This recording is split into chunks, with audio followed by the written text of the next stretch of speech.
नमस्कार दोस्तों। तो कैसे हैं आप लोग। स्वागत है आपका वी पॉलिटिकल चैनल में। और आज हम डिस्कस कर रहे हैं 12th क्लास का इम्पोर्टेंट क्वेश्चन। और ये 12th क्लास की प्लेलिस्ट है जिसमें आप देख सकते हैं कि कौन कौन से इम्पोर्टेंट क्वेश्चन जो हर साल एग्जाम में रिपीट होते हैं बोर्ड के एग्जाम में। तो आप भी प्रिपेयर कर सकते हैं अगर आप 12th क्लास में हैं। और स्टार्ट करते हैं आज का टॉपिक। सो आज का हमारा मोस्ट इम्पॉर्टेंट क्वेश्चन है जो 4 या 6 मार्क्स में हर साल रिपीट होता है। वो है पहले 3 आम चुनाव में कांग्रेस के प्रभुत्व के कारणों का मूल्यांकन कीजिए। कुछ बच्चों को तो क्वेश्चन ही नहीं समझ आता इसलिए उनका एग्जाम में वो आंसर राइट नहीं कर पाते हैं और गलत हो जाता है।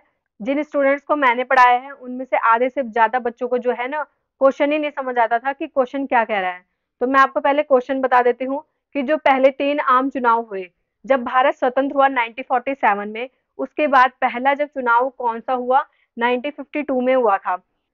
तो भारत जो है 1947 में स्वतंत्र हुआ।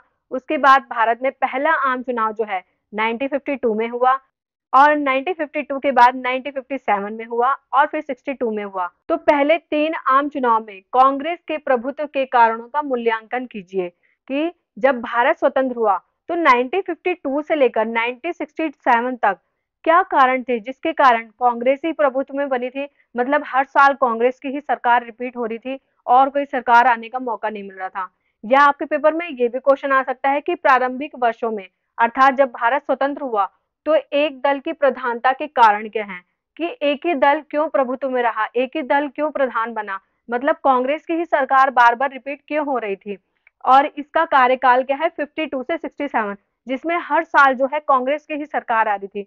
तो अब हम इसका आंसर डिस्कस करते हैं और ये आपके एग्जाम में जरूर आने वाला है, तो इस वीडियो को स्किप मत करना बिल्कुल भी। और बहुत ही इजी वे में मैं आपको समझा भी दूंगी। तो इसका फर्स्ट पॉइंट है कांग्रेस में सभी वर्गों का प्रतिनिधित्व प्राप्त था। अर्थात जब भारत स्वतंत्र हुआ उसके बाद जो कांग्रेस थी उसमें सभी वर्गों को प्रतिनिधित्व मिल रहा था, चाहे वो कोई भी जाति का हो, कोई भी धर्म का हो, कोई भी पार्टी का हो। इसलिए सभी ने इसी को वोट डालना सही समझा। ये एक महान गठबंधन था। मतलब कांग्रेस को बोला जा रहा है कि ये महान गठबंधन है क्योंकि इसमें उग्रवादी लोग भी थे और इसके अंदर साम्यवादी भी थे, उदारवादी नेता भी थे और दक्षिणपंथी नेता, सभी नेता इसमें शामिल थे। अर्थात कांग्रेस में सभी वर्गों को प्रतिनिधित्व मिल रहा था और ये महान गठबंधन था।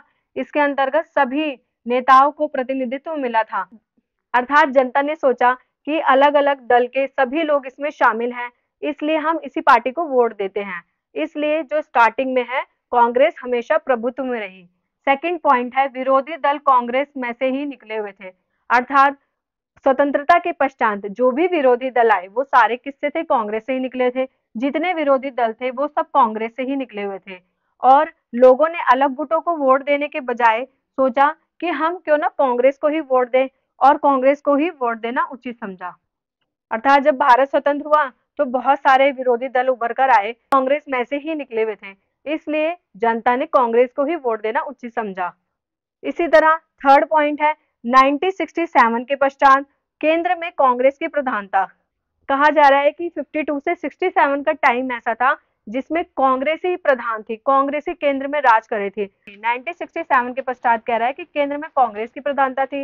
राज्यों में तो इसकी समाप्ति हो गई थी जैसा कि आपको पता है, क्योंकि 67 तक इसकी प्रधानता थी।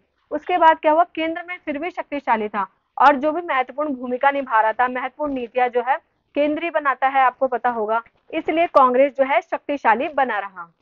उसके बाद फोर्थ पॉइंट है राजनीतिक दलों के कार्यक्रमों में समानता। कह रहे हैं कि जितने भी राजनीतिक दल थे उनके सभी के कार्यक्रम समान थे। कांग्रेस के भी कार्यक्रमों जैसा मिलता जुलता अन्य राजनीतिक दलों के कार्यक्रम थे, तो सभी ने कांग्रेस को ही वोट देना उचित समझा। और जो विरोधी पार्टियां थी उनकी नीतियां भी कांग्रेस की तरह ही थी, कांग्रेस और उनकी नीतियों में कोई भी अंतर नहीं था, इसलिए सभी ने कांग्रेस को ही वोट दिया। पॉइंट हमारा बहुत ही आसान है, गठबंधन सरकारों की असफलता। गैर कांग्रेसी गठबंधन सरकारें बनी। अर्थात कांग्रेस के अलावा जो भी गठबंधन सरकारें बनी वो गैर कांग्रेसी गठबंधन सरकारें थी और उन सबका एक निजी स्वार्थ था जिसके कारण वो असफल रही। सभी दलों ने मिलकर जो है गठबंधन किया और गठबंधन सरकारें लाए और ये गैर कांग्रेसी सरकारें कहलाई। बट इसमें क्या हुआ कि सभी का अलग अलग स्वार्थ था जिसके कारण गैर कांग्रेसी सरकार ज्यादा दिन तक टिक नहीं पाई। और इसका लास्ट पॉइंट है राजनीतिक दल बदल।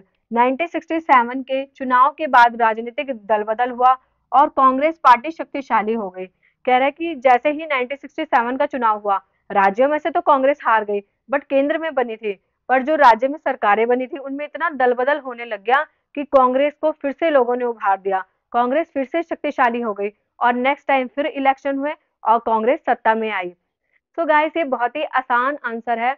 तो आप इसमें आसानी से 6 मार्क्स पा सकते हैं और हर साल एग्जाम में रिपीट होता है और ये मेरे भी एग्जाम में आया था, तो सोच सकते हैं कि ये बार बार ये रिपीट होता ही रहता है। तो जो मैं आपको क्वेश्चंस करा रही हूँ ना, ये मोस्ट रिपीटेड क्वेश्चन की सीरीज है, जो मैंने भी अच्छे से किया था, तो आप भी करिए। आपके एग्जाम के लिए बहुत ही हेल्पफुल होगा। अगर आपने अभी तक कुछ नहीं पढ़ा, तो अगर आप मेरी वीडियोस देखते हैं और कमेंट करते हैं अपने डाउट्स, तो मैं आपको क्लियर करा दूंगी और आपका एग्जाम बहुत ही अच्छा होने वाला है। सो आई होप आपको ये थोड़ा सा समझ आया हो। एक बार मैं दोबारा रिवाइज करा देती हूँ। तो हमारा क्वेश्चन क्या था कि 52 से और 67 तक 3 आम चुनावों में कांग्रेस ही सत्ता में क्यों रही।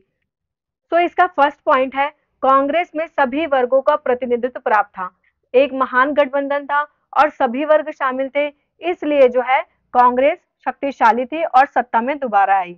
दूसरा पॉइंट है, विरोधी दल कांग्रेस में से ही निकले हुए थे, जितने भी विरोधी दल थे वो कांग्रेस में से ही निकले थे, इसलिए जनता ने कांग्रेस को ही वोट किया। थर्ड पॉइंट है, 1967 के पश्चात केंद्र में कांग्रेस की प्रधानता थी, 67 के बाद भी केंद्र में शक्तिशाली कांग्रेस बनी रही। उसके बाद है फोर्थ पॉइंट, राजनीतिक दलों के कार्यक्रमों में समानता, कि जो राजनीतिक दल है उनके कार्यक्रम समान थे, इसलिए विरोधी दलों को वोट देने से अच्छा कांग्रेस को वोट देना लोगों ने उचित समझा। फिफ्थ पॉइंट है, गठबंधन सरकारों की असफलता, गठबंधन सरकारें तो बहुत बनी बट असफल हो गई, इसलिए जनता ने कांग्रेस को ही वोट दिया। सिक्स्थ पॉइंट है, राजनीतिक दल बदल, 67 के चुनाव के बाद क्या हुआ, राजनीतिक दल बदल चलता रहा, जिसके कारण दोबारा कांग्रेस सत्ता में आई।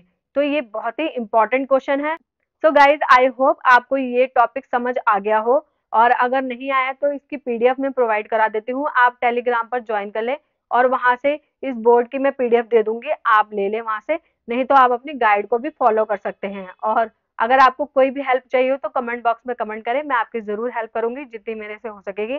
सो आई होप कि आपको ये वीडियो अच्छी लगी हो। अगर अच्छी लगी हो तो लाइक शेयर सब्सक्राइब करें और हमारे चैनल के साथ जुड़ें। Thank you so much for watching our videos.